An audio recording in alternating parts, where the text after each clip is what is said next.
যে দুদিকে সামলানো, এটা কি শুধুই অভিনেত্রীদের কাজ বা মহিলা প্রফেশনালদের কাজ, পুরুষ প্রফেশনালদের কাজ নয়?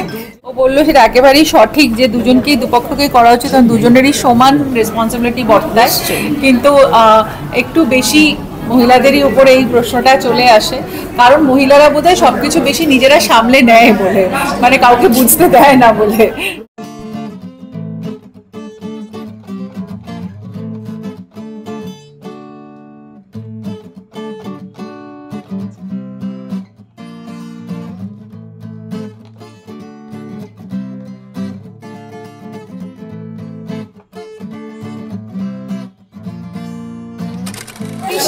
আপিস ছবিটা অ্যাকচুয়ালি অনেকদিন ধরে আমি শুনেছি এই ছবিটার কথা। সুদেশ দাদি আমাকে অনেক দিন থেকে এই কথাটার কথা বলেছে। প্রদীপজি, সুদেশ দাদি দুজনেই আমার খুব প্রিয় মানুষ এবং সবাই খুব চার্জ ছিল এই ছবিটা নিয়ে। আর প্রিয় অভিনেত্রী এই ছবিতে কাজ করেছে, তো আমি আরো বিশদভাবে বলতে পারবো। ছবিটা দেখবো আমি, দেখলে তাহলে।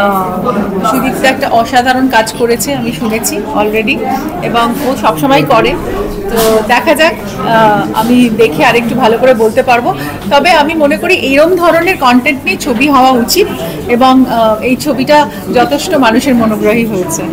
ঋতুদের সংসার সামলানোটা, দায়িত্বটা কতটা, এতটা ওয়ার্কিং মাদার হয়েও কতটা নিতে হয়, কতটা না, একটু বলো তো। মানে পুরোটাই সত্যি মায়ের উপর থাকে, বাড়িদের উপর দায়িত্বটা কি শুধু মহিলাদের উপর নাকি দুতরফেই? দায়িত্ব তো দুতরফেরই আছে। আমি কাটবো একটু, এই প্রশ্নটা তোমরা অভিনেতাদেরও করো না শুধু অভিনেত্রীদের করো? এটা আমার আগে জানার কথা। এই যে দুদিকে সামলানো, এটা কি শুধুই অভিনেত্রীদের কাজ বা মহিলা প্রফেশনালদের কাজ, পুরুষ প্রফেশনালদের কাজ নয়? তাহলে শুধু তোমরা অভিনেত্রী দেখলেই কেন এই প্রশ্নটা করো? কিঞ্জলদাকে করবে। গুড, এবার বলো বলো ঋতুদি। সরি। না, অবশ্যই আমার মনে হয় যেটা ও বললো সেটা একেবারেই সঠিক যে দুজনকেই দুপক্ষকেই করা উচিত, কারণ দুজনেরই সমান রেসপন্সিবিলিটি বর্তায়, কিন্তু একটু বেশি মহিলাদেরই উপরে এই প্রশ্নটা চলে আসে, কারণ মহিলারা বোধহয় সবকিছু বেশি নিজেরা সামলে নেয় বলে, মানে কাউকে বুঝতে দেয় না বলে এরকম। আর তারা বেশি মাল্টিটাস্কিং করতেও পারে এবং তারা নিজে ওর উপর দায়িত্বটা বেশি নিয়েও নেয়।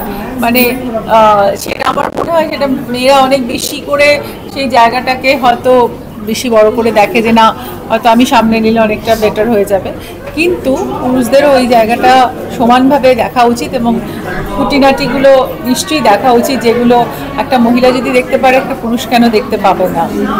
তো এই আর্গুমেন্ট তো চলতেই থাকবে, কিন্তু তার মধ্যেই আমার মনে হয় যে এই সিনেমাটা নিশ্চয়ই আজকের সময়ের জন্য খুব উপযোগী, এবং এই সিনেমাটা মানে মানুষের মনে দাগ কাটছে, আরো বেশি দাগ কাটছে।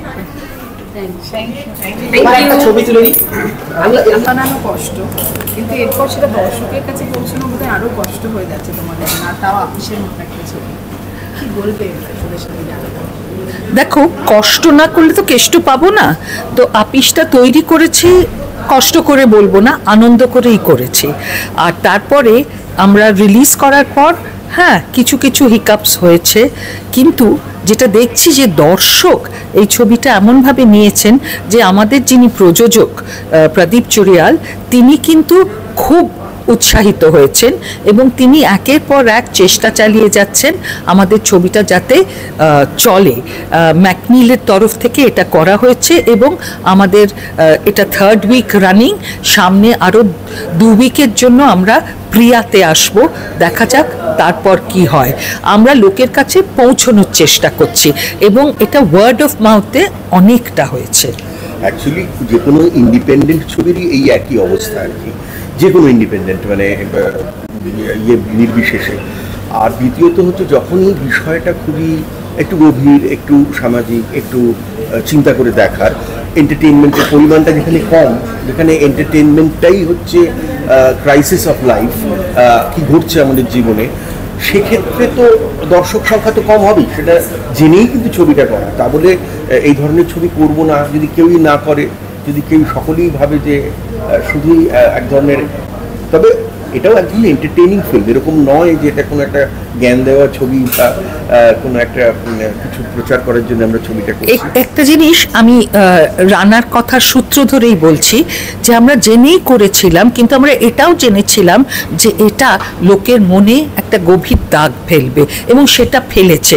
যেটা আমার ভালো লেগেছে যে আমরা ভেবেছিলাম যে সাবার্বসে লোকজন দেখবে না হয়তো, হ্যাঁ, কিন্তু সাবার্বসে দেখেছে যারা এই ছবির মেইনস্টে যে 2 স্তরের মহিলা, তাদের মধ্যে দুটো স্পেশাল শোতে তারা এসেছিলেন, যারা হয়তো যে কাজ সুদীপ্তা করে লোকের বাড়ি বাড়িতে তারাও করেছেন, এবং তারা প্রত্যেকে খুব মোহিত হয়েছে।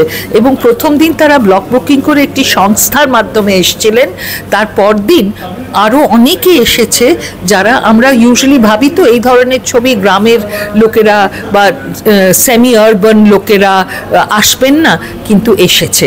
এটাই আমাদের কাছে একটা বড় প্রাপ্তি, এবং এটা হয়তো মার্কাটারি গল্প নয়, কিন্তু এটার মধ্যে হৃদয় আছে, এবং সেই হৃদয়ের জন্যই কিন্তু লোকে এটার সঙ্গে একাত্ম হতে পারছে, এবং আমাদের ওয়ার্ড অফ মাউথে এটা কিন্তু চলছে। This is the third week. মানে এই ধরনের ছবির সমস্যাটা বলে আমার মনে হয় যেটা একটু মানুষকে হলে নিয়ে আসার পর কিন্তু তোমরা অন্যদের সঙ্গে কথা বলে দেখতে পারো, ছবি যখন দেখে বেরোবে যারা দেখছে তারা কিন্তু খুব ভীষণ পছন্দ করছে, এবং যাদের আমরা চিনি না এরকম লোক আজকে যা হয় আর কি, হল থেকে বেরিয়ে এসে তারা কিন্তু ফেসবুকে বিভিন্ন মাধ্যমে তারা রিভিউজ লিখছে, ভীষণ প্রেস করছে, অন্যদের দেখতে বলছে।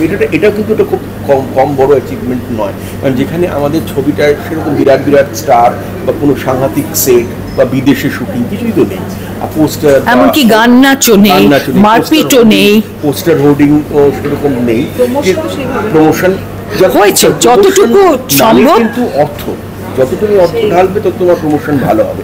তো যতটুকু প্রমোশন না হলেই নয় ততটুকুই করা হয়েছে।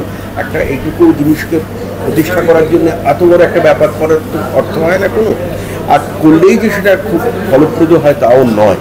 তো আমার মনে হয় ছোট অ্যাচিভমেন্টগুলোকে কিন্তু আমাদের কাউন্ট করার প্রয়োজন আছে, কারণ যেগুলো অফবিট ছবি, সেই অফবিট ছবিগুলোই যদি মানুষের মনে দাগ কাটে তাহলে আস্তে আস্তে। এবং কলকাতার বাইরে শুধু না, এই রাজ্যের বাইরেও কিন্তু বাঙালিরা আমাদের লিখছেন যে কি করে দেখব, ত্রিপুরায়, আসামে, শিলচরের লোক এরা সবাই লিখছেন। তো আমরা চেষ্টা করছি যে আমরা যদি এই রাজ্যের বাইরে শুধু মুম্বাই, দিল্লি বা ব্যাঙ্গালোর নয়, আমরা যদি ছোট জায়গায়ও পৌঁছতে পারি, কারণ আমাদের ছবিটা যাদের নিয়ে তাদের কাছে যদি পৌঁছতে পারি।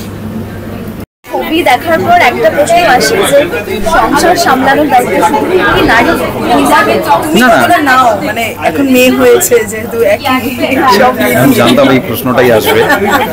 তো সেটা হচ্ছে যে না, এটা বলার অপেক্ষা রাখে না যে আমার সংসারে বেশিরভাগ দায়িত্বই আমার স্ত্রী নেন, কিন্তু আমি চেষ্টা করি যতটা সম্ভব তাকে সাহায্য বলা নয়, তার সাথে থাকার বা পাশে থাকার। সব সময় হয়তো হয়ে ওঠে না, কিন্তু চেষ্টা করি আর কি। এবং যেহেতু দুজনেই আমরা, ও ডাক্তার, ওরও একটা ব্যস্ততম প্রফেশন, তো সেই জায়গা থেকে দুজনের আমার মনে হয় এই সিনেমাটার মাধ্যমে এটাই আমরা মানে বলতে চেয়েছি, বা এটা হওয়া উচিত বলে আমার মনে হয় যে প্রত্যেকের যদি যেরকম মানে, যেহেতু আমি খেলা খুব ভালোবাসি, মানে ফুটবল যদি দেখি 11 জন মিলে যদি একসাথে না খেলতে পারি তাহলে কখনো একটা ম্যাচ জেতা যায় না, তেমনি আমার মনে হয় যে বাড়ির ক্ষেত্রেও বা এমনির ক্ষেত্রেও যদি আমরা একসাথে কোনো কাজ যদি না করতে পারি তাহলে সেটা সাকসেস হয় না।